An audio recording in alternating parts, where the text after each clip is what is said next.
amor de Deus e a graça do nosso Senhor Jesus Cristo sejam com todos.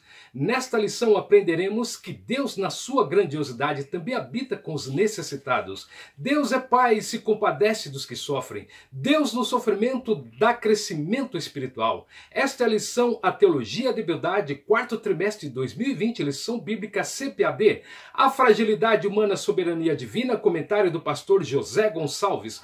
Mais uma vez agradeço a sua participação aqui no canal e também pelas vossas orações. Se inscreva no canal, ative o sininho, clique no gostei, deixe aí nos comentários um amém, um glória a Deus. Esta pequena ação permite que você também leve a palavra do Senhor, pois desta forma o YouTube sugere este vídeo a outras pessoas. Assista umas 3 vezes para que você aprenda bem o conteúdo da lição.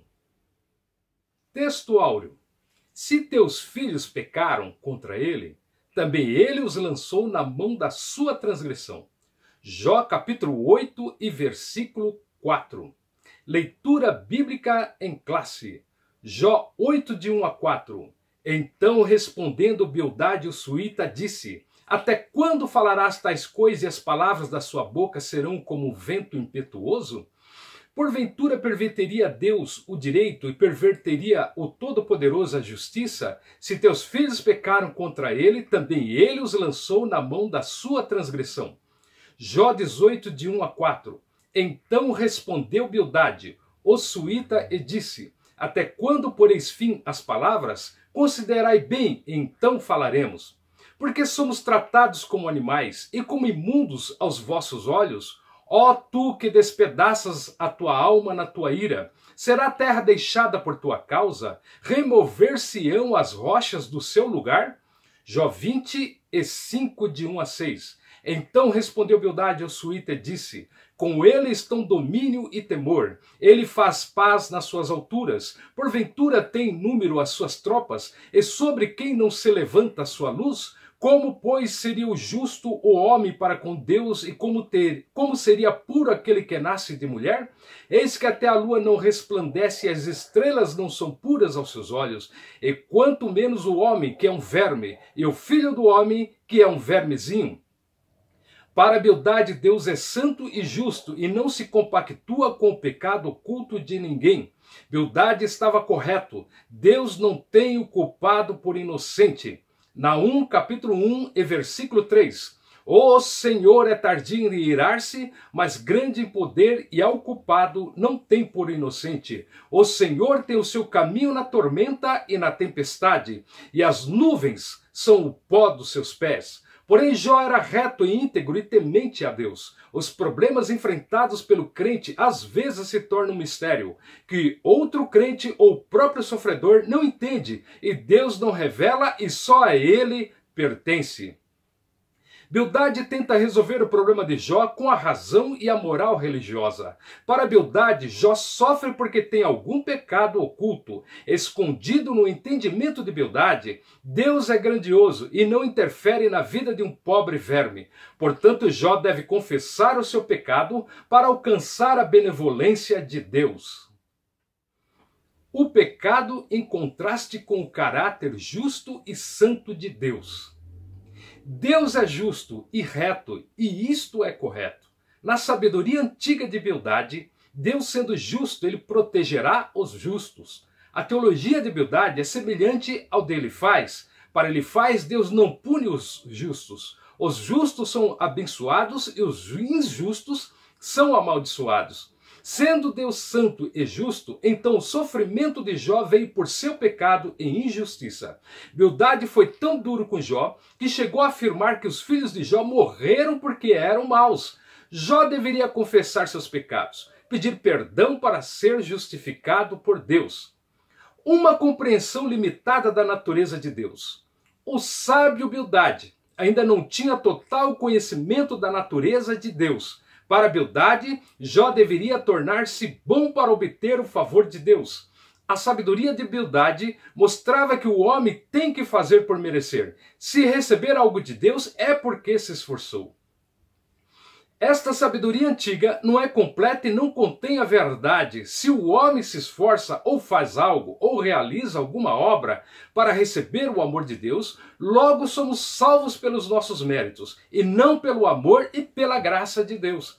Vejamos Jó capítulo 8, versículos 5 e 6. Jó precisa orar de madrugada pedindo misericórdia. Jó deveria ser reto e puro. Assim Jó seria restaurado. Bildade não conhecia a graça e a soberania de Deus. Para ele o homem é justificado por suas obras. A imperfeição humana, disso pouco entendia Bildade. Depois você pode ler em Jó capítulo 9, versículo 2. Como o homem pode se justificar diante de Deus? O ser humano é imperfeito e nossas obras são como trapos de imundícia. Isaías capítulo 64 e versículo 6. Pois todos nós somos como imundo e todas as nossas justiças como trapo de imundícia, e todos nós murchamos como a folha, as nossas iniquidades como o vento nos arrebatam. Jó capítulo 9, versículo 30 e 31. Jó apresenta o homem é pecador. Mesmo que purifique as vestes, o homem continuará no fosso do pecado. O homem não tem capacidade para apresentar-se a Deus 100% santo e conseguir assim alcançar a misericórdia de Deus. O próprio Deus havia dado testemunho da retidão, integridade e justiça de Jó. Assim Jó estava sofrendo por provação e não por pecados. As provações oriundas de Deus que passamos nesta vida são para aperfeiçoamento espiritual e crescimento para conhecer mais e mais a Deus. Também uma lição de vida. São bênçãos e vitórias que o Senhor está preparando para nós. São bênçãos, recompensas e galardões que teremos nos céus. Colossenses capítulo 3 e versículos 23 e 24. Tudo o que fizerem, façam de todo o coração, como para o Senhor e não para os homens, sabendo que receberão do Senhor a recompensa da herança. É a Cristo Senhor que você está servindo. Mateus capítulo 5 e versículo 11 e 12. Bem-aventurados serão vocês quando por minha causa os insultarem, os perseguirem e levantarem todo tipo de calúnia contra vocês. Alegrem-se e regozijem-se, porque grande é a sua recompensa nos céus. Pois da mesma forma perseguiram os profetas que viveram antes de vocês. O pecado visto como quebra da moralidade tradicional. Moralismo por tradição era o que conhecia Bildade. Este é o resumo do que Jó ouve de Bildade. Está em Jó 8, do versículo 1 ao 21. Bildade manda Jó parar de falar. A lâmpada do ímpio se apaga. Ele está falando de morte. E os filhos de Jó acabavam de morrer. Há uma armadilha para o ímpio. O ímpio é assustado por terrores. O ímpio é alcançado por calamidades, desgraça e pela morte. O nome do ímpio desaparece da terra. Não terá descendentes. Novamente ele não liga para o luto de Jó, que perdeu 10 filhos. O ímpio vive na escuridão. As pessoas se assustam com a ruína do ímpio. Esta é a situação de quem não conhece a Deus. Bildade mostra para Jó a moralidade religiosa em que acreditava. Ele é duro, insensível, sem misericórdia, pois está comparando Jó com um ímpio. Suas palavras são como flechas e têm o gosto amargo do fel. Mal sabe Bildade que ele está sendo usado pelo diabo. O sábio Bildade é o tipo dos faladores, que falam sem pensar nem refletir. São aqueles que não oram para aconselhar, opinar, responder, mas falam pelos cotovelos e na hora errada. Suas bocas parecem um sepulcro aberto. Suas palavras são como veneno. São assassinos que matam com a língua. Disse Jesus, a boca fala do que está no coração. Mateus capítulo 12 e versículos 34 até o 37. Raça de víboras, como podeis vós dizer boas coisas sendo maus? Pois do que há em abundância no coração, disso fala a boca. O homem bom tira boas coisas do bom tesouro do seu coração, e o homem mau do mau tesouro tira coisas más. Mas eu vos digo que de toda palavra ociosa que os homens disserem, hão de dar conta no dia do juízo.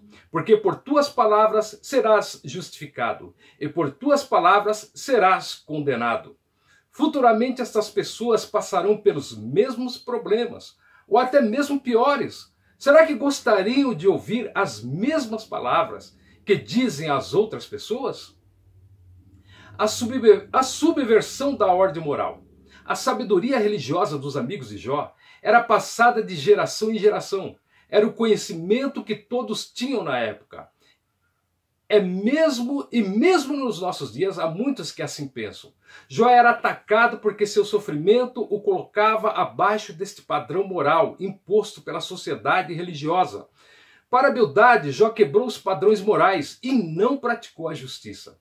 Jó capítulo 18, do versículo 12 ao 16, veja as palavras de Bildade. A calamidade tem fome de alcançá-lo. A desgraça está à espera de sua queda e consome partes da sua pele.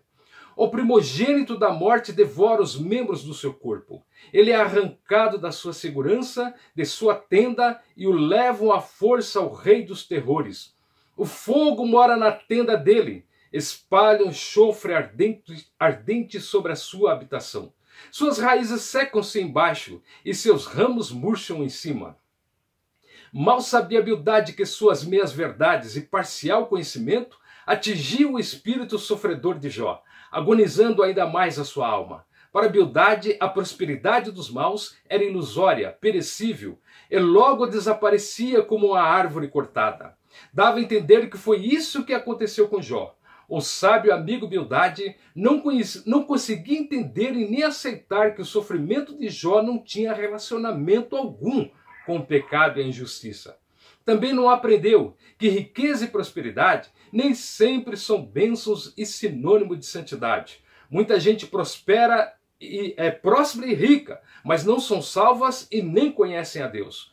Contemplando a cruz, Jó tinha conhecimento de que Deus atua também na moralidade humana. Jó tinha consciência e plena certeza de que não tinha ultrapassado nenhum princípio ou preceito moral. Mas Jó não entendia por que sofria tanto sendo inocente. Diante dos seus acusadores e percebendo que eles não tinham conhecimento algum, Jó para de se auto-justificar. Depois leia na sua Bíblia, Jó 19 e do versículo 21 ao 24. Ele pede a compaixão dos seus amigos e reconhece que o que lhe sucedeu era a mão de Deus. Jó chama seus amigos de perseguidores carnívoros e apela para com Deus, para que haja um mediador diante de Deus e que este seja o seu advogado. No versículo 25, Jó diz: eu sei que o meu Redentor vive. Os sábios intérpretes da Bíblia entendem que Jó prenuncia ou profetiza a ressurreição de nosso Senhor Jesus Cristo. Em Efésios capítulo 1, versículo 7, nele temos a redenção e perdão dos nossos pecados pelo seu sangue segundo as riquezas da graça de Deus. O Senhor Jesus Cristo é santo, justo e suficiente redentor e mediador entre Deus e os homens. Veja em Apocalipse, capítulo 5, versículo 12 e 13. Eles proclamavam em alta voz: digno é o Cordeiro que foi morto de receber a plenitude do poder, riqueza, sabedoria, força, honra, glória e louvor. Em seguida ouvi todas as criaturas existentes no céu, na terra, debaixo da terra e no mar, e tudo que neles há, que exclamavam: ao que está sentado no trono e ao Cordeiro seja o louvor, a honra e a glória e o domínio pelos séculos dos séculos. O pecado em contraste com a majestade de Deus, a grandeza de Deus. Veja o resumo do que diz Bildade. Jó capítulo 25, do versículo 1 ao 6. Nosso Deus é dominador e pacificador. Diante da santidade de Deus, até a lua e as estrelas são impuras. O homem é um insignificante verme. Quanto à grandiosidade de Deus, Bildade estava certo. Quanto à pequenez do homem diante de Deus, ele também não errou. Agora, comparar um pobre miserável moribundo como um verme. Jó capítulo 2 e versículo 8. Jó rasgou as suas vestes, se cobriu de sacos, assentou-se nas cinzas, para mostrar sua tristeza por dor e por luto. Nesse lugar havia sujeira, mosca, insetos, aves de rapina. Sendo assim, possivelmente, vermes e animais que se alimentavam de carniça e restos de alimento. Imagine alguém que está nessa situação ter que ouvir isso. O sábio Bildade não havia aprendido que o ser humano é a coroa da criação. Provavelmente também esqueceu que o primeiro homem foi feito pelas mãos de Deus. E não haviam lhe ensinado que Deus soprou do seu fôlego para dar vida ao ser humano. E talvez ele também não tivesse conhecimento que o Messias haveria de vir como homem, para fazer dos filhos de Deus salvos e cidadãos dos céus. O autor e comentarista pastor José Gonçalves menciona o deísmo, teoria que apareceu no século XVIII. Para os seguidores do deísmo, Deus criou o mundo visível e invisível, o mundo físico e espiritual, mas Deus não interfere neste mundo, tudo corre no curso natural. Para os deístas, a existência de Deus é constatada pela razão, assim rejeitam religião, denominação e qualquer sistema de igreja. Os deístas não acreditam em milagres, também não creem que a Bíblia é inspirada por Deus. Muitos deístas de renome tornaram-se maçons. Para os maçons, Deus é o grande arquiteto do universo, um ser neutro, indefinido e aberto a toda a compreensão possível. Segundo o pensamento e palavras do maçom e deísta Almir Santana Cruz, Bildade, semelhantemente aos deístas de hoje, queria resolver o problema de Jó dentro da moral e da razão humana, mas a questão de Jó era divina, espiritual e sobrenatural. Onipotente, mas não ausente assim a nosso Deus. Jó capítulo 26 e versículo 2. Da Bíblia Nova Tradução na linguagem de hoje, Jó ironiza Bildade dizendo uma coisa querendo dizer outra. Como você me ajudou agora que estou fraco e sem força? Jó até questiona a respeito sobre que espírito teria inspirado Bildade. Nós sabemos que Satanás estava por trás de tudo, porém Bildade não sabia que estava sendo inspirado pelo diabo. Nós, crentes de hoje, precisamos tomar cuidado, pois associamos qualquer prova, calamidade ou catástrofe como proveniente do diabo. Precisamos saber também que Deus, através do sofrimento de Jó, estava dando uma lição para nós e também para Jó e seus amigos. Devemos nos lembrar de que Jesus Cristo chamava Deus Yahvé, ou seja, Jeová, de Abba, Pai. Marcos 14, versículo 36, e dizia: Abba, Pai, tudo te é possível, afasta de mim este cálice, todavia, não seja o que eu quero, mas o que tu queres. Gálatas capítulo 4, versículos 6 e 7. E porque vocês são filhos de Deus, enviou o Espírito de seu Filho ao coração de vocês, e ele clama: Abba, Pai. Assim você já não é mais escravo, mas filho, e por ser filho, Deus também o tornou herdeiro. Romanos capítulo 8, versículo 15. Porque todos que são guiados pelo Espírito de Deus são filhos de Deus. Pois vocês não receberam um espírito que os escravize para novamente temerem, mas receberam o Espírito que os torna filhos por adoção, por meio do qual clamamos: Abba, Pai. O próprio Espírito testemunha ao nosso espírito que somos filhos de Deus. Nosso Deus e Pai é soberano, mas também é amor. Nosso Deus disciplina aquele que Ele ama. Nosso Deus é Pai misericordioso e justo. As misericórdias de Deus, nosso Pai, duram para sempre. Nós somos herdeiros de Deus por nosso Senhor Jesus Cristo. Glória a Deus por terminarmos mais esta videoaula e pela sua palavra que permanece para sempre. Assista mais 3 vezes para você aprender bem o conteúdo da lição. Se inscreva no canal, ative o sininho, compartilhe, deixe aí nos comentários um amém, um aleluia, um glória a Deus. Dessa forma o YouTube oferecerá esta aula a outras pessoas. Com esta ação você estará pregando a palavra de Deus juntamente conosco. A próxima lição é a lição número 8, Teologia de Zofar. O justo não passa por tribulação? Aprenderemos que, de acordo com a Bíblia, os justos passam por provas e lutas, porém Deus está conosco em todo o tempo. Em nome de Jesus Cristo, Deus abençoe a sua casa, a sua família, a sua vida, hoje e sempre.